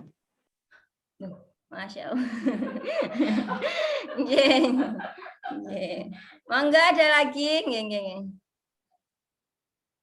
Ya, di chat ada sudah. J. Baik, langsung ditanggapi ya. Ini ada satu di chat apa saudara dari bundanya Bunda Ima ya, dari bundanya Mas Adit. Jadi bagaimana caranya ya sebagai orang tua agar kita selalu istiqomah mendampingi putra-putri kita dalam menghafal Al-Qur'an. Itu dari chat ya. Jadi monggo Ustazah Irma langsung dijawab dari pertanyaan dari Pak Ferry dulu ya. Jadi saran bagaimana cara mengatasi fine anak di YouTube ya. Ya, monggo Ustazah. Baik. Baik, bismillahirrahmanirrahim. Masya Allah ya, Pak Ferry, ini ayah milenial, ayah zaman sekarang yang insya Allah yang begitu peduli dengan pendidikan putra dan putrinya. Insya Allah semoga Allah membukakan jalan kebaikan untuk kita mampu membimbing putra putri kita menuju kebaikan dunia akhirat. YouTube atau gadget memang dunianya anak-anak kita zaman sekarang ya. Tapi memang kita juga harus memilah dan memilih, mengkondisikan. Kalau saya sering mendengar parenting tentang pendidikan anak, ada juga Ustadz Fauzil Azim ya beberapa kali mengatakan bagaimana supaya anak kita tidak kecanduan gadget. Kira-kira ada triknya enggak, Pak? Bu? Kalau dari beliau itu dan dari beberapa pakar parenting simpel saja. Ambil HP-nya, ambil gadgetnya. Sudah selesai gitu. Itu aja. Tapi ketika memang kondisi anak kita juga kita tidak bisa taklek ya. Taklek. Memang ada saatnya anak pinjam HP. Toh karena apa? Karena mereka melihat kita HP-an terus juga gitu ya. Apalagi zaman sekarang Ustazah yo HP ngajar ngecek santri-santrinya ngecek muridnya juga pakai HP. Saya juga merasa ya Allah ini banyak banget pegang HP-nya gitu ya. Ya anaknya melihat itu gitu. Tapi gini, ketika anak saya menyampaikan ke putri saya, mau buka YouTube boleh, mau lihat apa di YouTube. Awalnya dia nggak bisa jawab ya mungkin nanti aja cari-cari, mungkin kalau ada yang seru dia buka gitu. Bilang dulu mau buka apa. Kalau sudah pasti dia mau buka apa dan dapat lisensi saya, dapat izin saya boleh, dan tidak membuka yang lain. Mungkin anak yang sudah agak besar bisa ya kita ajak komunikasi seperti itu. Dan anak yang masih kecil bukan diajak komunikasi, tapi temenin kita buka YouTube-nya. Bagi mereka yang tidak paham dengan komunikasi seperti itu, tidak dibiarkan mereka sendirian mengakses YouTube. Karena apa? Karena di YouTube itu kan muncul video-video pilihan ya, selain video yang sedang dibuka. Dan kita tidak tahu video apa aja yang akan muncul. Dan anak pun nggak ngerti klik aja. Ternyata ketika klik itu yang muncul sesuatu yang tidak seharusnya mereka tonton. Bahkan guru saya menyampaikan, saya tidak pernah mengizinkan anak saya mengakses YouTube. Bukan masalah YouTube-nya. Kalau YouTube-nya atau filmnya kan bisa kita cari. Ini nak, kamu nonton ini, sudah bukakan YouTube. Tapi yang dihindari apa? Iklan yang hadir di YouTube. Dan iklan itu kan nggak bisa kita saring. Otomatis. Seperti itu. Jadi akhirnya apa? Dia carikan film-film yang ingin dia tonton ke anaknya, di-download, disimpan di laptop, ini film yang boleh. Dan itu pun bukan, ini laptopnya silahkan cari-cari semua filmnya dinyalakan nggak. Ini hari ini film ini, misalkan. Besoknya kan bahkan nggak tiap hari juga seperti itu. Jadi bagaimana kita memanage itu juga. Sekarang usia anak kita berapa? Kalau memang usia yang tidak bisa diajak komunikasi itu, ya berarti harus betul-betul didampingi oleh kita. Kalau kita nggak mau dampingin dengan HP-nya, menurut saya lebih baik ambil saja HP-nya. Anak saya itu yang balita yang 2,5 tahun itu ya. Awalnya memang terkondisi ya, tipe-tipean gitu. Tapi karena lihat saya, suami juga kan akhirnya lebih banyak juga komunikasi dengan HP-nya. Jadi sekarang itu tahu ya, Abi mana Abi? Abinya di kamar mandi. Dia langsung masuk ke kamar, lari ke kamar karena dia tahu HP itu akan tergeletak di situ gitu, bekas online Abinya ngajar atau apa gitu. Dia lari ke situ, dia ambil HP-nya. Sudah tahu gitu. Tapi sering juga dia nangis karena memang saya ambil HP-nya. Dia nangis gitu. Alhamdulillah kita sering langsung ya kita ajak bicara, kita alihkan perhatiannya, apakah kita ajak keluar atau saya seringnya ajak bicara apa yang buat dia menarik hari itu tadi, temanya apa tuh. Ajak di situ dengan mimik yang membuat dia menarik. Alhamdulillah sih kalau putri saya yang 2,5 tahun itu lebih cepat redanya. Lebih cepat teralihkan. Ya gitu, enggak ketika menangis sesuatu itu ketika saya alihkan lebih cepat responnya. Jadi pendidikan terkhusus untuk meminimalisir gadgetnya, saya yakin banyak cara, nggih. Dan kita inginnya gimana? Anaknya ingin gadgetan terus, ingin YouTuber terus atau enggak gitu. Ya kita kasihlah saat-saat yang ini ya bagus nih. Kalau memang maunya buka YouTube ya kita kan ini bagus. Nah, tapi pengalaman saya yang 2,5 itu sudah itu enggak cukup 1 film, 2 film. Dia sudah tahu sekarang. Jadi layarnya dari bawah ke atas tuh akan muncul pilihan video-video apa yang dia klik gitu. Ini dia suka klik. Belum selesai video itu dia tarik lagi ke atas itu sudah tahu ini pilihan videonya. Seperti itu. Tinggal bagaimana keinginan kita seperti tadi pertama ya, kita di keluarga kita keluarga Qurani kita bikin kesepakatan antara suami dan istri kita ya. Jadi minimalisir itu kalau menurut saya nggih, mumpung belum kecanduan, kalaupun kecanduan sebetulnya kan bisa diobati juga, apalagi kalau putra-putri kita belum kecanduan. Kalau bisa sama sekali no gadget, Masya Allah itu luar biasa. Tidak ada ruginya juga buat anak-anak itu nggak kenal gadget. Seperti itu ya. Dan gadget buat putra-putri saya itu ada, ayo ikutan ini les menggambar, ada kan sekarang les menggambar online pakai aplikasi di Android. Nah, itu boleh, silakan. Nah, itu anak-anak senang juga itu. Kalau memang dunianya film masih ya kita carikan film. Karena saya juga terus terang saya juga seneng kok nonton film.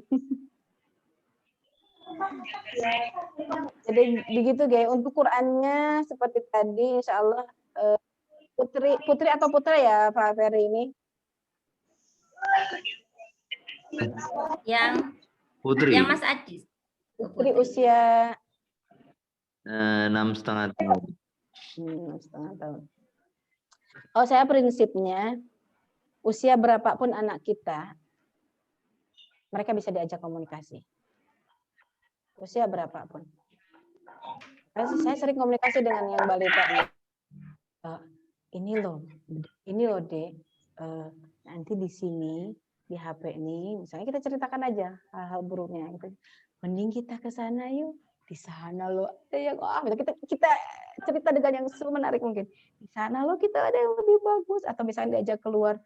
Kemarin ada hewan apa misalkan yang menarik dia. Kadang dia di luar itu di teras ya mainan tanah itu, pasir di bunga-bunga gitu. Jadi kita alihkan dan kita arahkan.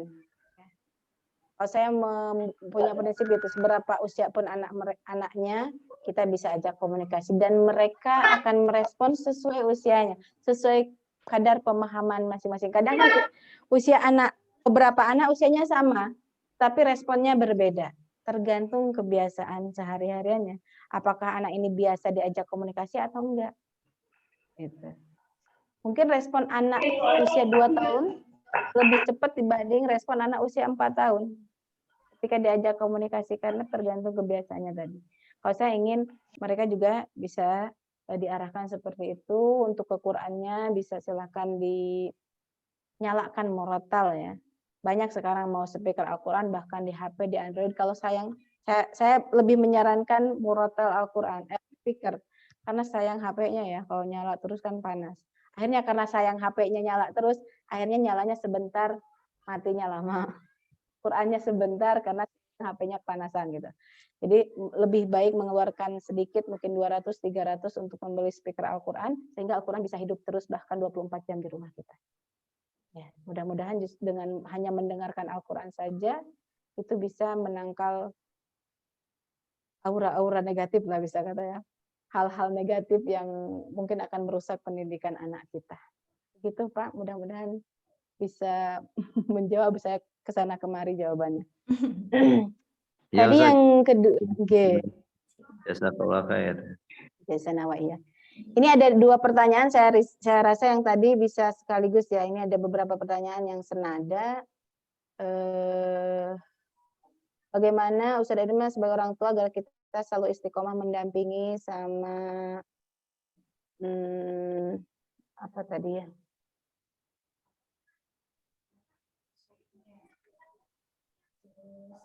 Intinya ini aja dulu, saya jawab dulu yang dari yang nggak tahu saya sampai duluan dari Bu Ima ini ya. Iya. Jadi bagaimana kita supaya istiqomah mendampingi putra-putri kita dalam menghafal Al-Quran. Saya cerita saya pribadi, saya punya lembaga Al-Quran, saya keseharian memang fokus khidmah di Al-Quran. Bukan berarti saya selalu on terus, selalu semangat terus. Saya juga mendapat masa-masa yang semangatnya turun atau idenya itu apa ya, mati, kayak misalkan mati gaya, ini apalagi ya, gimana lagi, udah capek misalnya begitu. Tetapi kembali lagi tersadar gitu, ya Allah, ini amanah, terutama kan saya juga dititipin anak-anak orang lain gitu. Masa dengan anak sendiri aja nggak selesai, gimana mau menyelesaikan anak orang lain gitu. Akhirnya ya berusaha bangkit kembali, berusaha cari semangat kembali, dan saya harus cari motivasi juga, apakah di forum lain, apakah dari guru yang lain, dan saya sangat tahu saya tidak bisa istiqomah sendirian. Saya sangat tahu itu, sehingga makanya saya membuat lembaga ini, di situ ada ustadzah-ustadzahnya, sehingga saya juga bisa termotivasi dari ustadzahnya sendiri, dari wali santrinya sendiri. Wali santrinya ini lagi on terus, kok sayanya yang jadi lagi down gitu ya. Tapi akhirnya kembali lagi melihat wali santri yang semangat. Begitu ya, cari momen-momen atau cari orang-orang yang bisa membuat semangat kita bangkit kembali. Saya rasa sih seperti itu. Dan ketika kedua putri saya kemarin kan hafalannya sama ya, bareng. Ketika wisuda di markas ini 20 juz, mereka bareng di wisuda 20 juz di kisaran bulan Maret kemarin, Maret 2020 itu. Saya bertemu dengan Ustadzah Sarmini waktu itu, dapat motivasi dari beliau.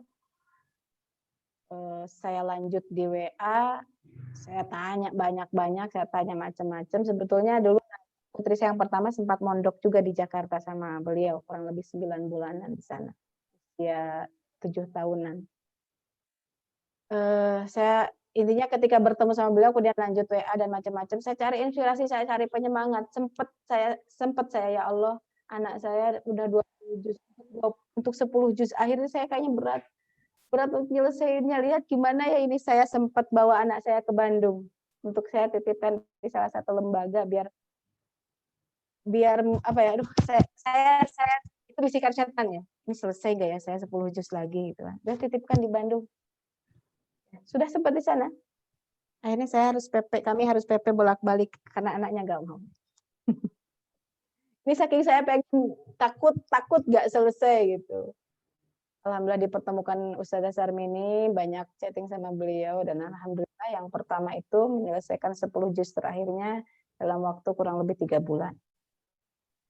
Kemudian yang kedua dalam waktu kurang lebih 5 bulanan juga selesai 10 juz terakhirnya. Itu motivasi, kita cari motivasi karena untuk bisa istiqomah itu tidak bisa terus dengan apalagi ya kita kan seharian apapun bisa jadi katakan bisa kayak monoton kadang menghafal Al-Qur'an tiap hari, anak jenuh, orang tua juga bisa jadi jenuh ya. Nah, itu harus banyak gaya yang harus kita cari memang. Ya, kita jangan mati gaya, jangan kehilangan ide. Harus ada aja. Namanya ibu itu memang harus pintar cari inspirasi, harus pintar cari ide ya. Insya Allah Bu, itu sih yang saya lakukan, memang harus cari inspirasi, harus cari semangat. Karena apa? Karena memang saya ingin mengawal cita-cita bahwa saya anak-anak menghafal Al-Quran itu harus khatam 30 juz. Kan enggak, bukan cita-citanya pokoknya menghafal Quran, selesai pokoknya menghafal Quran ya. Menghafal tapi memang dengan punya cita-cita selesai 30 juz. Akhirnya ya sebelum selesai, ayo cari lagi apa ini yang bisa jadi bangkit, apa ini yang bisa kita jadi semangat seperti itu. Apa jenengan di sana cari ustadzahnya, cari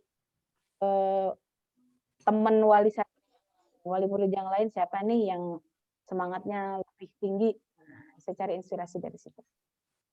Begitu. Kemudian pertanyaan berikutnya saya langsung baca ini ya. Kayaknya... Tapi Ustazah, mungkin nanti pertanyaannya itu aja di cancel untuk pertemuan berikutnya. Insya Allah nanti gitu ya. Waktunya habis Ustazah. Telepon atau nanti chat aja ya, chat WA pribadi ngaten nggih. Nah, alhamdulillah. Ini maaf Ayah Bunda, ini waktunya sudah melampaui dari target yang harus itu kan nggih. Jadi mohon maaf untuk pertanyaan yang berikutnya nanti bisa lewat chat ngaten nggih. Monggo ini mungkin pertanyaannya yang sudah terkirim di sini sama panitia sama Ustazah di ini ya dikumpulkan nanti ada itu dari Ustazah Irma ya. Baik Ustazah Irma, insya Allah Ayah Bunda nanti pertemuan kita akan lanjutkan minggu depan ya, insya Allah Ustazah ya. Jadi Sabtu nanti tetap bersama dengan beliau Ustazah Irma ya. Kita lanjutkan bagaimana caranya ya berbahagia bersama Al-Qur'an nanti ya, insya Allah. Nanti untuk pertanyaan-pertanyaannya itu nanti bisa disambung di pertemuan berikutnya ya. Alhamdulillah. Baik, terima kasih Ustazah. Ada yang perlu digarisbawahi? Monggo kami persilakan. 3 menit, ya. Baik, Ayah Bunda yang kami banggakan, insya Allah Al-Quran adalah sebaik-baik pegangan hidup kita, sebaik-baik kalam Allah. Ketika kita berusaha mendekat terhadap Al-Quran, maka Allah akan semakin keras lagi mendekat terhadap kita. Ketika perhatian kita lebih besar terhadap Al-Quran, maka Allah lebih besar lagi perhatiannya terhadap kita. Kalau masalah urusan duniawi kita punya masalah ini dan itu, sudah kita bersama. Lari aja ke Al-Quran, Allah bereskan urusan kita. Bahkan ada sebuah hadis yang mengatakan,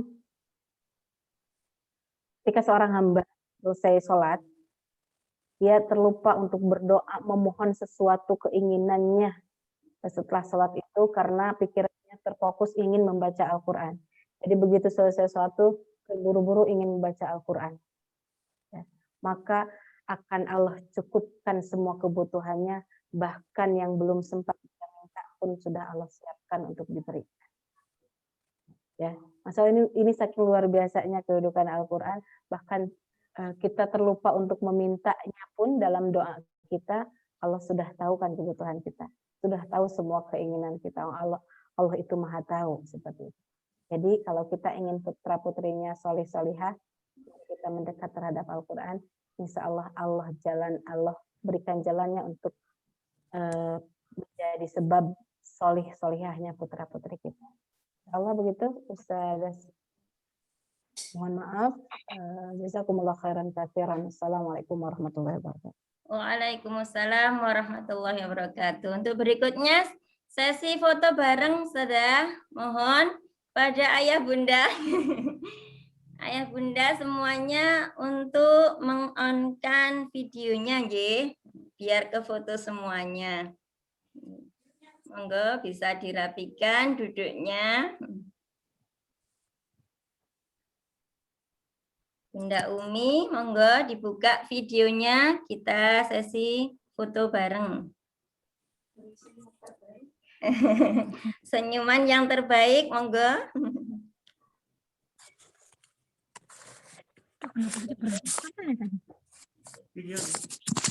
Monggo, semua video bisa di-on-kan. Sudah dimatikan. Kok matikan orang foto sesi? Belum. Foto. Belum, fotonya belum dihitung. Sudah belum. Oh ya. Monggo yang belum dibuka videonya.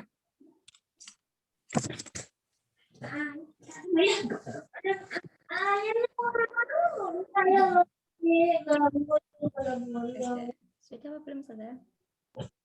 Ya.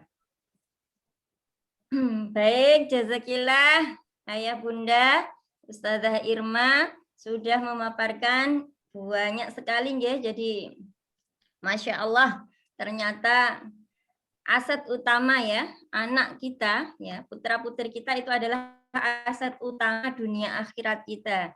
Jadi jangan sampai disia-siakan aset ini. Jadi, kita siapkan dengan secara optimal mungkin ya, sekuat tenaga kita, sekuat kemampuan kita, dan tak lupa selalu meminta pertolongan kepada yang memberi amanah. Baik Ustazah Irma, kami ucapkan jazakumullah khairal jaza. Mudah-mudahan barokah ilmunya, barokah untuk kita semuanya. Amin. Baik Ayah Bunda, dari kami sekian.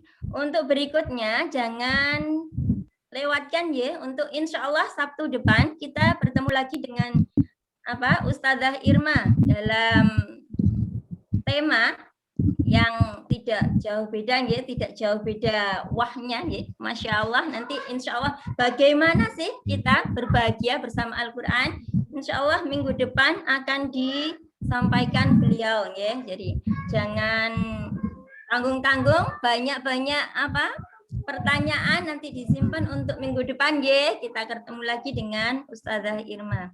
Baik, dari saya sebagai moderator pada acara parenting kali ini, mohon maaf atas segala kekurangan dan jazakumullah khairal jaza kepada ayah bunda yang sudah dengan semangat mengikuti acara ini sampai selesai. Berikutnya kami serahkan kepada pembawa acara dari kami. Assalamualaikum warahmatullahi wabarakatuh. Silakan Ustazah Yuyun. Warahmatullahi wabarakatuh. Terima kasih Ustazah Saidah, terima kasih Ustazah Irma. Alhamdulillah ya, kita sudah mendapat ini lebih menyemangati kita dalam mengantarkan putra-putri kita menjadi ahlul Quran. Karena sekarang kita sudah mengetahui betapa pentingnya mendidik ananda berbasis Al-Quran. Baik, kali ini saya akan mengumumkan, siapa yang berhak mendapatkan door prize kali ini ya. Ini adalah door prize-nya yang beruntung adalah yang mengajukan pertanyaan tadi. Nah, yang pertama ada Bapak Ferry, kemudian Bunda Ima, ibunda dari Ananda Adisti, kemudian ada Bunda Umi dan Bapak Nurisman. Nah, bagi para pemenang yang mendapatkan door prize, silahkan menghubungi admin kami untuk mendapatkan door prize-nya. Semoga bermanfaat. Ya. Baik, dari kami ucapkan terima kasih banyak atas partisipasi dari panjenengan semua. Mohon maaf apabila ada salah-salah kata dari kami, dan kita akan bertemu lagi ya, untuk insya Allah minggu depan kita akan bertemu lagi. Semangat ya Ayah Bunda untuk mengikuti acara berikutnya. Nah, jangan khawatir, nanti materinya lebih menarik lagi gitu ya. Kita akhiri dengan membaca hamdalah dan doa penutup majelis. Alhamdulillahirabbil alamin. Allahumma wa bihamdika asyhadu an la ilaha illa anta astaghfiruka wa atubu ilaik. Terima kasih. Assalamualaikum warahmatullahi wabarakatuh. Waalaikumsalam warahmatullahi wabarakatuh.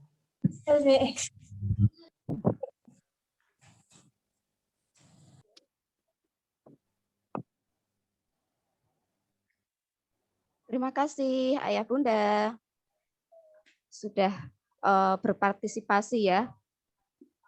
Ya, kami umumkan kembali Rumah Quran membuka pendaftaran pada bulan Juli untuk playgroup TK dan SD pada tanggal 15 sampai 31 Maret.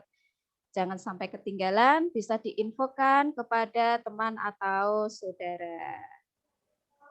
Terima kasih. Sekali lagi kami ucapkan terima kasih banyak atas partisipasi dari Ayah Bunda semuanya dan peserta di sini. Terima kasih.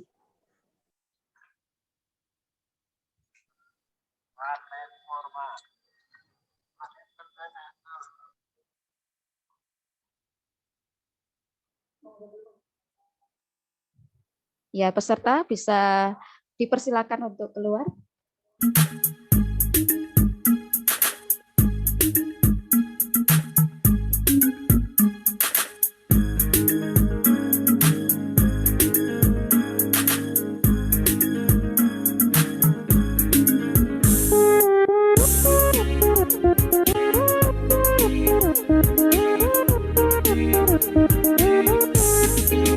Kita semua anak-anak Indonesia, generasi penerus bangsa.